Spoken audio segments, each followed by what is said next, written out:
Sir ఏది ఇవన్నీ వెంకటరెడ్డి గారు అడుగుతా ఉన్నారు కదా మీరు ఏం చేశారనేసి. ఎన్టీఆర్ భరోసా సార్ పెన్షన్లు 63 లక్షల మందికి పెన్షన్ సార్, ఇప్పటి వరకు 58,654 కోట్ల వ్యయం సార్.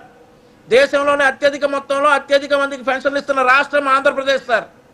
అండ్ ఆల్సో 3,000 నుండి 4,000 రూపాయలు పెంచడానికి మాకు 5 సంవత్సరాలు పట్టలేదు సార్.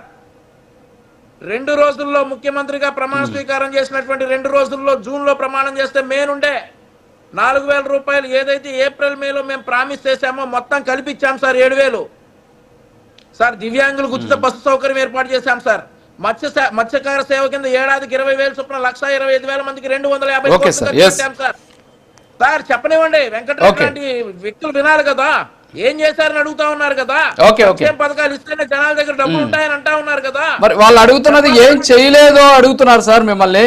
వాళ్ళు అడుగుతున్నది చేసిన వాటి గురించి కాదు, చేస్తామని చెప్పి ఎందుకు చేయలేదు అని అడుగుతున్నారు. వినండి సార్ రాజు గారు, మేము ఏం చేసామో చెప్తా ఉన్నాం, ఏం చేయబోతా ఉన్నామో కూడా చెప్తా ఉన్నాం, ఏం చేయబోతా ఉన్నామో కూడా చెప్తా ఉన్నాం. మేము ఇచ్చినటువంటి ప్రతి హామీ అమలు చేస్తాం. ఇప్పటికి మేము ఇచ్చినటువంటి హామీలు 90% అమలు చేస్తే వైఎస్ఆర్ కాంగ్రెస్ పార్టీ ఇచ్చినటువంటి హామీల్లో 85% అమలు చేయకుండా వాళ్ళు దిగిపోయినటువంటి సందర్భం. మరొకటి ఏంటంటే నేను చాలా సార్లు చెప్పాను సార్ వెంకటరెడ్డి గారికి, సిగ్గు లేదా చేత కాదా ఈ మాటలు ఎందుకు వస్తాయి సార్, ఈ మాటలు ఎందుకు వస్తాయి, డిబేట్లకు వస్తా ఉంది.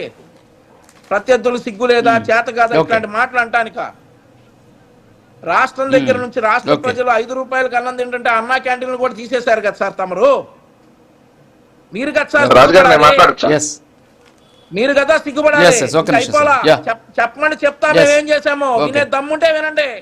మళ్ళీ వస్తాను వంశీ గారు, మళ్ళీ వస్తాను వంశీ గారు, వస్తాను వంశీ గారు ఒక్క నిమిషం. మాట్లాడండి వెంకటరెడ్డి గారు, 1 మినిట్. నేను మళ్ళీ అప్పారావు గారికి వెళ్ళాలి. మాట్లాడండి సార్. ఆయన మాట్లాడినా కంటిన్యూ చేస్తా. అప్పారావు గారిని మాట్లాడమా కానీ ఎక్కువసేపు మాట్లాడండి. టైం అవుతుంది లేదు టైం అవుతుంది. ఇప్పుడు ఒక్క సెకండ్, ఇప్పుడు నేనేమన్నాను, ఆయన సమాధానం చెప్పే స్థాయో వయసో కాకపోతే దాన్ని డిబేట్ అట్లా ఉండదు. ఎవరైనా దానికి సమాధానం చెప్పాల్సిందే. Point number